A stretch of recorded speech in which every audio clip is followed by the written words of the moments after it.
Welcome back, and now for the news in detail. Pakistan's Prime Minister Imran Khan has ruled out a complete lockdown in the country for now in the wake of the coronavirus outbreak. Speaking to reporters in Islamabad, Khan said he will announce a financial package next week to neutralize the impact of the epidemic on the country's economy. More in this report by Sumaira Khan. While Pakistan reported its third coronavirus death on Friday, Prime Minister Imran Khan said he is not considering a countrywide lockdown as an option for now. However, he advised people to follow social distancing measures as the country is facing dire threats due to the pandemic. My biggest reason for opposing a total lockdown is that the country's common man is the one most at risk. That is why we do not want construction to stop. Through this, people will at least earn an income. The Prime Minister appealed to media houses to rely on accurate reporting in order to avoid panic. He urged people to exercise precautionary measures for the next month and a half. I appeal to media owners, opinion makers, and journalists to avoid sensationalism. The government will provide PEMRA with guidelines to ensure news channels did not spread panic. Panicking is more dangerous for us than coronavirus. The Prime Minister said he will announce an economic package to counter the impact of the COVID-19 on the country's economy. Meanwhile, the National Disaster Management Authority Chairman, Lieutenant General Muhammad Afzal, said measures to stop the outbreak are being taken. He said necessary equipment, including safety kits, are being imported, while isolation centers are being set up across Pakistan. Recently, we ordered first consignment, which includes thermal scanners and 100,000 PCR testing kits. Let me also explain it to you. One kit can be used for minimum 90 tests. That means if we have 100,000 PCR kits, we can conduct 9 million tests. According to the World Health Organization, there are currently 461 confirmed and 530 suspected cases in Pakistan. But officials have warned that the tally could rise if social distancing and other precautionary measures are not observed. WHO representative for Pakistan, Palitha Mahipala, calls for urgent and aggressive actions to combat the new coronavirus. Speaking in Islamabad, he said a minimum of 2-week constant effort is required to be better equipped to deal with the epidemic. More in this report by our correspondent Isa Naqvi. As the world grapples to contain the spread of the coronavirus pandemic, Pakistan is also feeling the heat of the situation. WHO representative in Pakistan, Palitha Mahipala, has stressed the need to step up efforts in order to contain the outbreak. The response has been elevated to the highest level by Honorable Prime Minister by 13th of March. Now, the response is now at the highest level of the country. That is very, very impressive and good. And Pakistan need to continue the detect, test, treat, isolate, trace and mobilize their people in collective response, and media can play a huge role in that, and scale up health facilities is also very much important. Mahipala said the fatality rate from the disease stands at 4.18% globally. However, in the worst hit countries, the situation is more complicated. This case fatality depends on who have been affected. When it is the elderly people who are affected and comorbid people, then the case fatality goes up.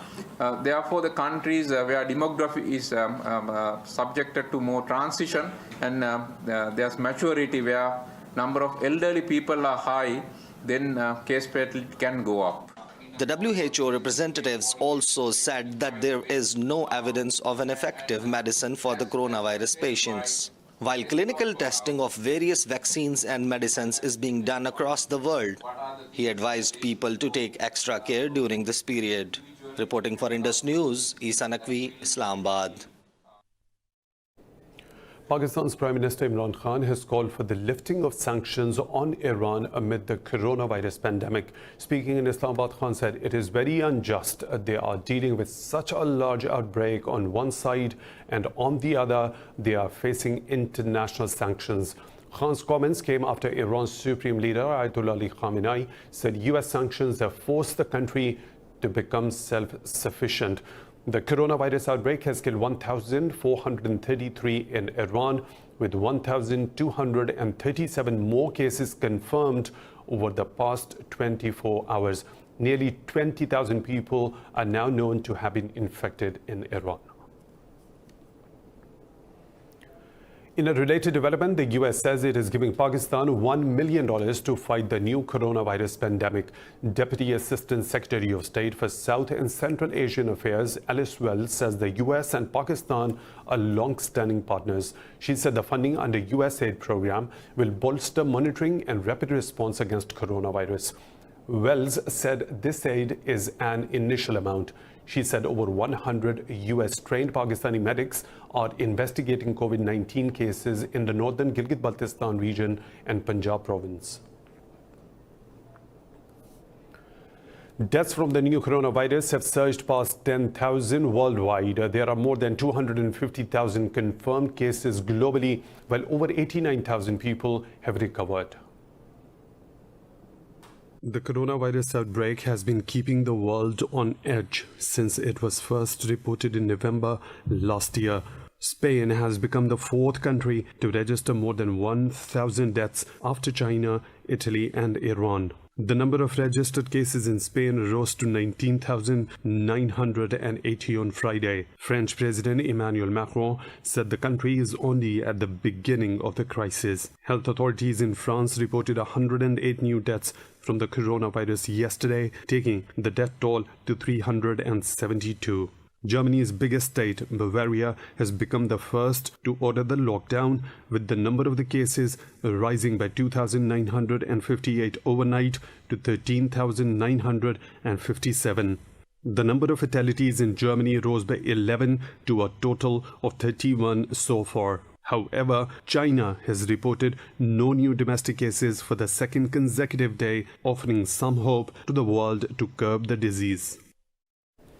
Moving on, in Afghanistan, 25 members of the Afghan security forces have been killed in an attack on a checkpoint in southern Zabul province. Head of Zabul's provincial council, Atajan Hakbian, says 8 policemen aided the attackers. Bian said the Afghan army and the police manned the attacked outpost.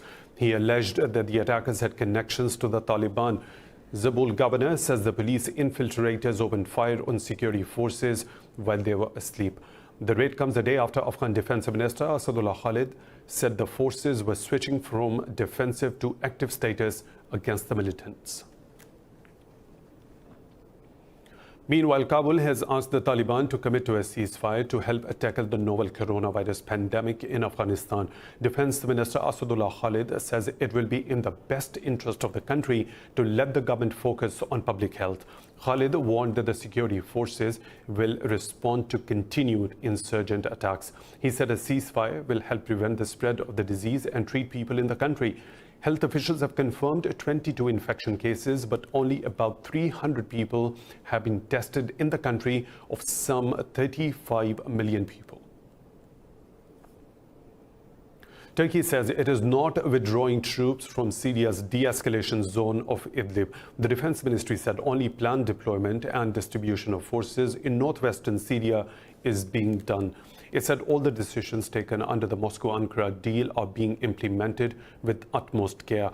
Earlier, the defense ministry said that 2 Turkish soldiers have been killed in a rocket attack in Idlib province. The ministry did not identify the group it holds responsible for the attack. These were Ankara's first casualties since a ceasefire between Ankara and Moscow was agreed on 6th of March.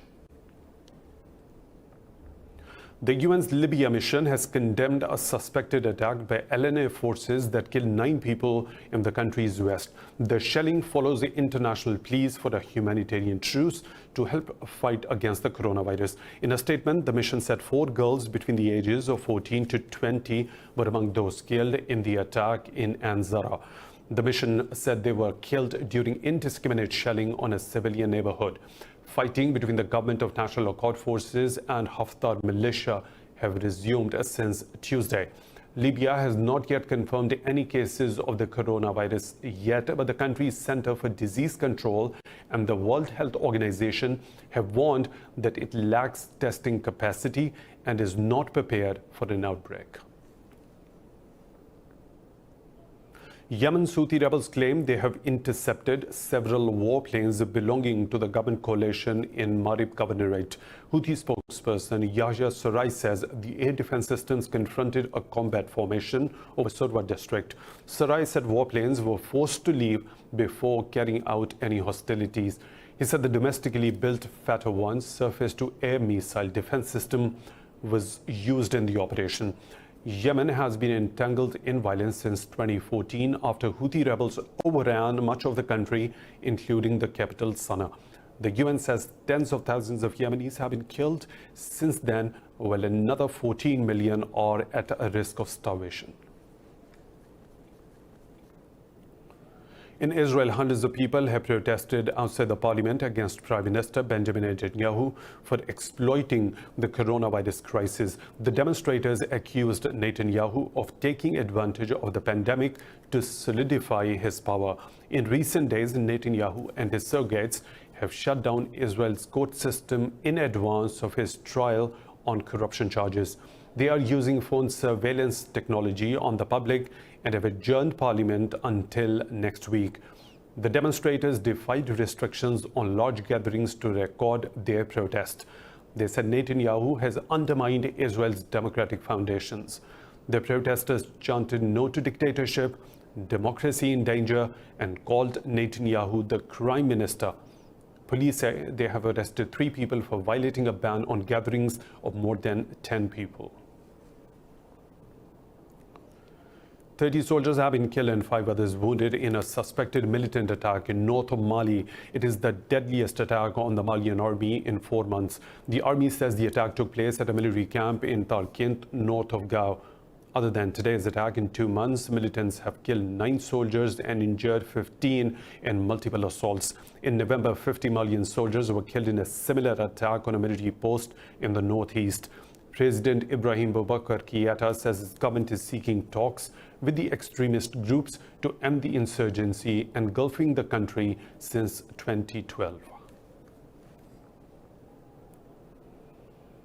Iran's Supreme Leader Ayatollah Ali Khamenei says the country will need to boost production by at least 10 times to meet its needs. Addressing the nation on the eve of the Iranian New Year, Khamenei praised the resolve of the people but said the country fell far behind its economic targets. The Iranian Supreme Leader paid a rich tribute to assassinated General Qasem Soleimani and said his sacrifice has reshaped the future of the region. Khamenei slammed the US for its interventionist policies and said that America's terrorist actions in the region will be brought to an end. He praised the Iranian nation's resolve to fight the new coronavirus pandemic and urged the people to stay united to get through testing times. In a bid to completely annex occupied Jammu and Kashmir, the Indian government has ordered implementation of 37 central laws in the territory. The laws include key acts like the All India Services Act, the Census Act, and Services Tax Act. The order issued by the Union Ministry of Home Affairs has been notified in the Gazette of India. Officials said the new order will be called the Jammu and Kashmir Reorganization Order 2020. The provisions will be implemented with immediate effect in the occupied territory. Congress Chief Minister of India's Central Madhya Pradesh state, Kamal Nath, has resigned ahead of a confidence vote in the State Assembly. The resignation comes after Prime Minister Narendra Modi's BJP managed to break off 22 Congress MPs, including the key leader Jyotiraditya Scindia. Addressing a press conference in Bhopal, Nath accused the BJP of horse trading and ambushing democracy. He said the BJP failed to serve the people of the state who won't forgive these greedy and rebellious politicians. He said Modi's party lost the election by a landslide, which is why it backstabbed democracy for its greed for power. The ex-chief minister says BJP and the turncoat MPs have not betrayed him, but the people of Madhya Pradesh. In India, 4 convicts of the 2012 gang rape and murder of a New Delhi student have been hanged today morning. The gruesome rape and murder of 23-year-old Jyoti Singh by 6 men in a moving bus in Delhi sparked nationwide demonstrations in India. Welcoming the decision, Singh's mother said her daughter's soul will finally rest in peace. In 2013, the main accused, Ram Singh, was found dead in his prison cell, with the officials declaring it a suicide. A juvenile convict of the crime was sentenced to 3 years in a correctional facility. The incident brought the high rates of violence against women in the country into the limelight once again. Under pressure, the government introduced harsher penalties for the rapists and death penalty for the repeat offenders. It's time for a short break. We'll be back with more stories. Stay tuned.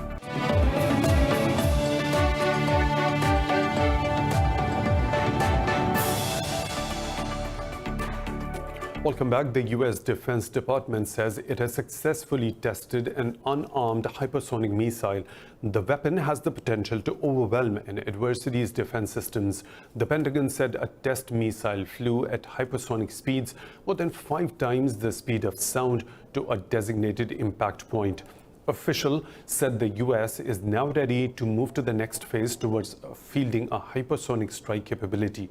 Hypersonic capabilities have the potential to rewrite the balance of power across land, sea, air, and space.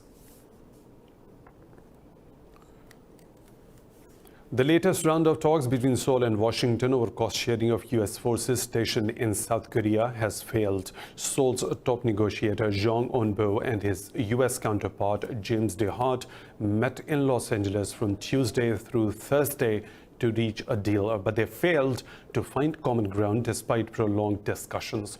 Jong says the two sides have differences in their positions, but they have agreed on continuing the negotiations. The failure has further raised concerns that Korean workers in the U.S. forces, Korea could be forced to go on unpaid leave next month. In a news conference outside the U.S. Embassy in Seoul, workers called for Washington to withdraw its plan to put them on a 60-day unpaid leave. Once unpaid leave for 9,000 people begins, not only will it threaten the survival of our South Korean workers, but it will also put the UFSK's mission in a vacuum. A vacuum in the USFK's duty is a threat to South Korea's security. Amid the COVID-19 outbreak, letters have been sent over 65,000 retired doctors and nurses in England and Wales asking them to return to the National Health Service. Senior UK officials said that the former employees are needed to help boost frontline emergency services. The development comes after the government pledged to ensure that all hospitals have enough protective gear and ventilators. In Scotland, former medical workers have also been asked to consider returning to the health service. Meanwhile, police arrested a man after he refused to isolate himself upon arrival on the Isle of Man. Earlier, authorities announced self-isolation for 14 days under emergency legislation. In another development, Saudi Arabia has halted entry and prayers in the outer courtyards of the two holy mosques in Mecca and Medina. In a statement, officials said the move is a part of precautionary and preventive measures to contain the spread of COVID-19. The kingdom has suspended all buses, taxis, trains, and domestic flights for 14 days, except those operating for humanitarian assistance. Saudi King Salman bin Abdul Aziz warned that the crisis will worsen in the coming days. We are going through a difficult stage, like same as the whole world, and I also tell you that the next stage will be more difficult at the global level to face the rapid spread of this pandemic. The Saudi Health Ministry has confirmed 274 infection cases and no deaths. Now moving on, in Pakistan, an explosion at a coal mine has killed 7 miners in Quetta. Officials say 4 others were wounded in the incident. Officials said gas accumulation in the mine triggered the blast.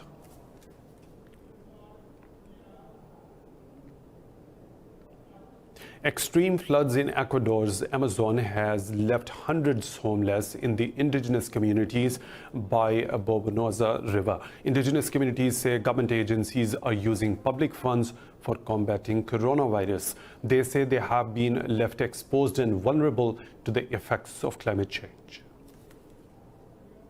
People's homes have been left, been left underwater, and many of them have been completely destroyed, which means that people have been left without their homes. They have lost all their belongings, and they have also lost their fields that were close to the river. It's important to know that this has everything to do with climate change. NASA has announced to shut down 2 of its space centers, dealing a blow to its plan to return Americans to the moon by 2024. In a statement, Administrator Jim Bridenstine said rocket production facilities are temporarily closed after an employee tested positive for coronavirus. NASA aims to launch the SLS rocket and Orion capsule with a crew on board by 2023. A third mission will carry astronauts to the south pole of the moon by the end of 2024. NASA astronauts have relied on Russia's Soyuz rocket to get to and from the International Space Station. In Lebanon, authorities have been unable to provide refugee camps with sanitizers or masks, leaving migrants exposed to the coronavirus pandemic. The country, which has already recorded 149 cases of the coronavirus, hosts 1 million refugees. More in this report.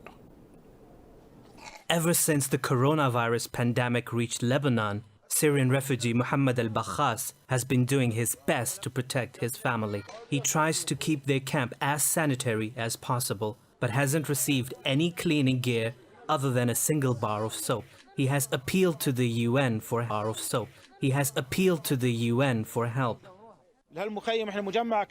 We ask for disinfectants, sanitizers for the camp. We are a big group of people. Syrians have big camps. We ask the United Nations. We call upon the world to help us, and we are protecting ourselves and keeping it clean as much as we can. We can't do more than this. Lebanese Health Minister Hamad Hassan says the international community has a shared responsibility to tackle the problem. The international community and the UN institutions must without delay prepare the ground to save these communities in case the virus spreads among them. God forbid. There haven't been any reported cases of COVID-19 infection in Lebanon's refugee community yet, but this could change quickly for the worse as national infection numbers and death tolls outside China continue to rise. The virus can survive in the air for up to 3 hours, meaning cramped conditions in refugee camps would allow it to spread rapidly. So far in Lebanon, there have been 4 coronavirus-related deaths. The Cannes Film Festival scheduled for May has been postponed until late June. The Cannes board said they were rescheduling the 12-day festival in light of the severity of the coronavirus pandemic. Last week, director of the festival, Thierry Fremont, said that an event planned for May should not be seen through the lens of March. Doubts still remain about whether Cannes will be able to go ahead with film shoots halted or called off across the world. Several other smaller film festivals, including Tribeca, SXSW and Edinburgh, have already been cancelled or put back. More stories to follow, but right after a short break. Stay tuned.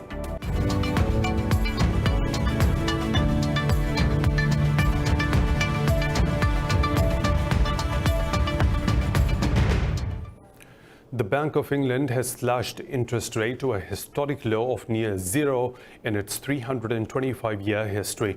This is an attempt to support UK economy amid the coronavirus pandemic. It is the second cut in interest rates in just over a week, bringing them down to 0.1%.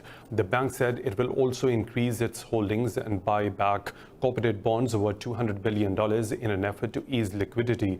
Meanwhile, the profits of Germany's biggest airline, Lufthansa, dropped by 44% to nearly $1.5 billion as the airlines struggles with COVID-19 fallout. The chairman of the Lufthansa's executive board said the virus has placed global economy and the company in an unprecedented emergency. Lufthansa stocks have lost over 46% during the last 4 weeks. Walmart says it is planning to hire 150,000 people to meet increased demand during the coronavirus crisis. The U.S. retail giant said it will also pay more than $365 million in bonuses. Walmart said the new hiring will be temporary at first, but many will convert to permanent roles over time. The firm said it will pay $300 bonuses to full-time employees and $150 to those who work part-time. The hiring drive comes as lockdown measures in various U.S. states to curb the spread of the virus have led people to order more online. Meanwhile, in Pakistan, top brands and outlets have announced surprise online sales to encourage people to stay home.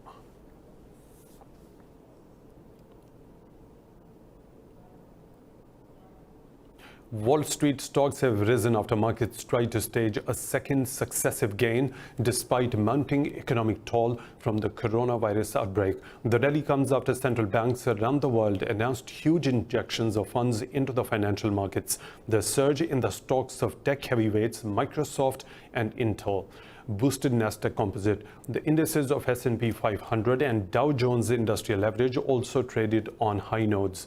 Shares of the U.S. banks, including Bank of America, Citigroup, and JP Morgan Chase, soared over 2%.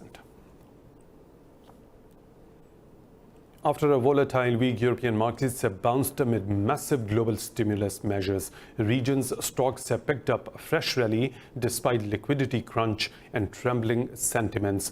All sectors and major bourses traded firmly in positive territory. Travel and leisure stocks led the gains as Pan-European Stock 600 climbed nearly 4%. London's FTSE has gained over 2% as Virgin Money shares soared 33%. Paris CAC 40 traded nearly 6% higher, while Frankfurt's DAX also traded in upward territory over 4%.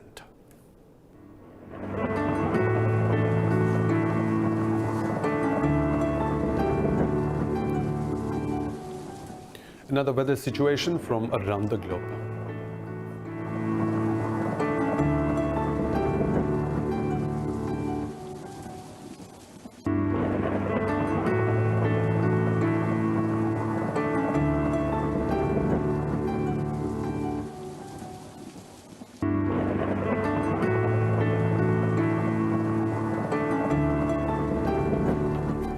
That's all for now. With the latest updates, you can follow us on social media at Indus.